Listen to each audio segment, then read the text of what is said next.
I'll try to be short. I'm sure most of you have a lot of questions for him. It's a very good opportunity to have this kind of visit so you can exchange with a representative of an organization that means a lot for the world, but also for Cubans. We cherish and we treasure the friendship of this association that came from the heart of the people of the U.S. And this is what he mentioned, the 24th caravan to Cuba. The caravan is a symbol. It's a symbol of resistance. It's a symbol of love. And it's a symbol of what you have to do to do something to solve things. And this is the message he said yesterday in Toronto. So we should do things. It's not only to condemn. It's not only to be upset or to be against. So you have to do something. And for us, it's actually something very important for Cubans to be associated with Pastor for Peace. We really cherish and admire this job.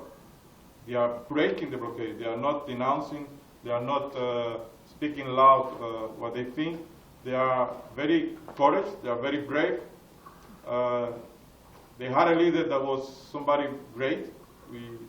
We lost him. In Cuba, we're very sad after Lucius Walker passed away, but we still have him with us. He's in our hearts.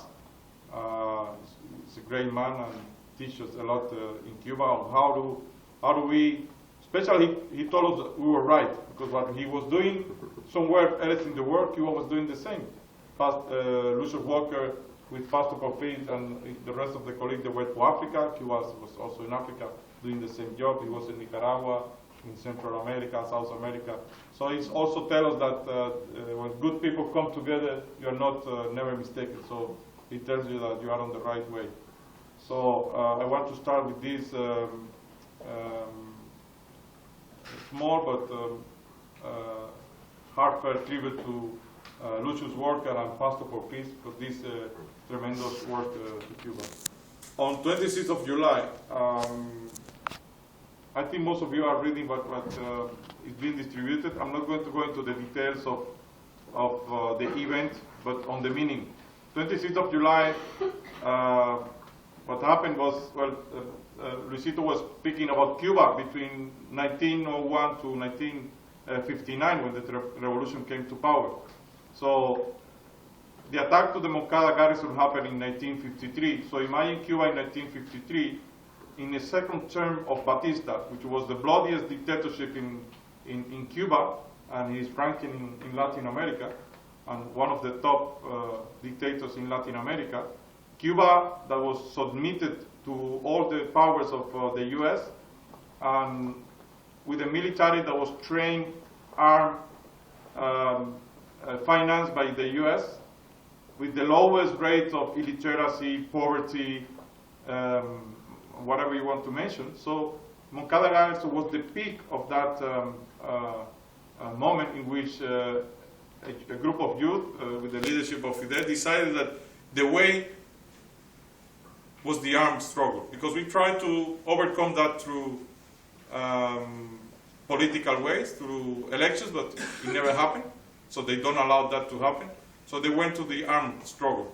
So they decided to attack two barracks, one in Santiago and another one in Bayamo. The most famous is Moncada garrison. You have it on the papers. And from the military point of view, it was not a success. Actually, it was another page of blood. They killed most of the militants that came with Fidel to attack the garrison. If you go to the history books, you will find photos of how they were found laying on the streets dead, but full of blood. But the shirts, they have no holes. So how does the bullets came through the uniforms? They were so stupid that they put the bodies, so thinking that the Cuban people would not realize that they were murdered inside the barracks, and then they were thrown into the streets. Unfortunately, between those military from Batista, there were guys with honor and principle, and one of them saved Fidel, and Fidel went to prison. And one of the most important things that came out of Moncada Garrison was that book that most of you know is the Legacy of Fidel's History Will Absolve Me. That was his testament, his will in terms of politics. And it's what Cuba stands today. So there are many people asking, what's happening in Cuba? So this is what we are defending. Because the revolution brings to Cuba whatever was written on that book. The book says we are fighting for education. So a year later, Cuba educated the whole people. But not only stop there. We are now a power in terms of education. So it's not only that we wanted to bring literacy to our people. We have a human capital that we are now bringing that human capital to the rest of the world. That's why we have Latin American School of Medicine, that we have so many doctors around the world. So this is because of Moncada Garrison. So that's why I wanted to talk about the symbol of Moncada Garrison. So Fidel also said on that we want to bring health to our people. And this is, you can see now, the level of education and health in Cuba, which is education and health is free, but now we're also exporting health and education to the rest of the world. Fidel also talked issues so important for the world, but for Cubans too, that is dignity, independence, sovereignty, and this is what Cuba is enjoying today because of that revolution we started. The dignity of the Cuban people, and the dignity and the independence and the sovereignty is because of the Cuban Revolution. We are fighting to keep those very important issues with us. Then we have the issue of the land. He mentions the figures. The land belongs to the Cuban people. If you come to Cuba today, you will be surprised, different to the rest of the world, that the land belongs to the people. You don't find foreign companies owning the land. You don't find foreign companies digging your mines or digging your resources. This is Cuba. You find many foreign companies in Cuba, but they are working with us. Nobody owns anything. Nobody's buying anything. We are not selling anything. This is Cuba. So coming back to Moncada Garrison and history will solve me. What we promised, and the revolution promised that time, we are still struggling to survive, and we are attached to that principle and to that promise. So in Cuba, the land belongs to those that work the land. Even today, most of you are following the changes in Cuba. We are updating our economic model. And in our update of the economic model, we are giving land to the people. If you go to around the world, you will see many landlords grabbing land, and nobody's giving land. A lot of workers and farmers without land, and people that want to till the land, they are not able to get the land. They don't have the money, or they don't have the chance. In Cuba, we are giving land to the people. Everyone that wants to till the land in Cuba, they can do it, and it is for free. So if you want to till the land in Cuba, you get a piece of land, because the land belongs to Cuba.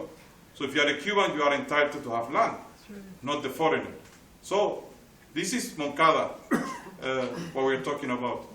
And the other one is all the resources in Cuba that you see, mining, telephone, everything belongs to the Americans. So it's all the resources of Cuba, they are now in the hands of Cuba. And that's because that's why we make a revolution.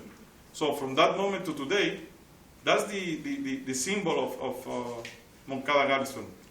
And Cuba today stands to those principles. Cuba is the continuation of the commitment, and we are honoring the blood of those people that died. So we cannot surrender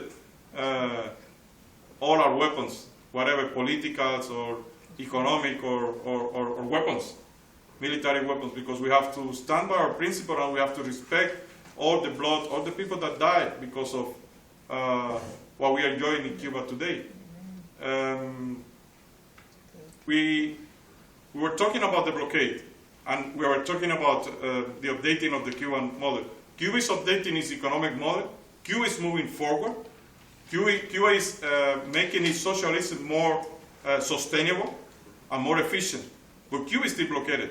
So the blockade is a reality. There are many people that don't still believe that the blockade is a reality. The blockade, as Luisito mentioned, is aimed to cause harm to the Cuban people by hunger, suffocating economically, financially, the Cuban people. Not only the government, but the people. And you will be surprised of how crazy is the law. As it says, they need to put everything into law to make it real. So even if you want to destroy the blockade today, you cannot do it. Because from the legal point of view, it's so complicated in the Congress to do it that I don't know what is going to happen. They will have to make a political decision, something. But the blockade is there, and it's more efficient today. They are targeting all Cuban transactions, economic and financial transactions around the world. Obama is being more effective than Bush because he's going after the money. He's tracking all the Cuban money around the world. And I don't know if you're familiar with this, but like 6 months ago, they put a big fine on this Hong Kong bank, HSBC, 300 million. Nothing happened, just because they accept Cuban money. And like a year ago, they put a big fine on Swiss bank, one of the biggest banks in the world, 600 million, because they accepted Cuban money. And nothing happened. You know, like Luisito was saying, they follow the master, you know. They don't complain, they follow the master. So with this reality, how do you expect Cuba to do business internationally? Because we are an island, we have a lot of resources, but we need, as every country in the world, we need to have our foreign trade, we need to have interaction internationally. So where are we going to put our money? How are we going to pay people that are doing business with us if the Americans are following or an international transaction? So the blockade is a reality, and the blockade is tougher than ever. So don't think that because it's not in the international media, the blockade is not there. The blockade is tough, and that's why Pastor Porpit keeps the struggle, and the Cuban people will also keep the struggle.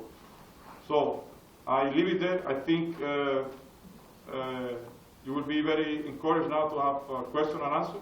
I would like to thank our friends from Hamilton to organize this wonderful event. I'm really surprised every time I come here. I tell you, whenever, fortunately there's no one from Toronto here. I don't see this in Toronto. I like the way you do things. I came to the Black Month History Festival you did. I was also surprised of how well you organize your activities. And well, I'll be here anytime because I really enjoy, it's far from Toronto, but I really enjoy to come, and the gathering is also big, and the interaction with you and the way you organize your activities. Thank you very much.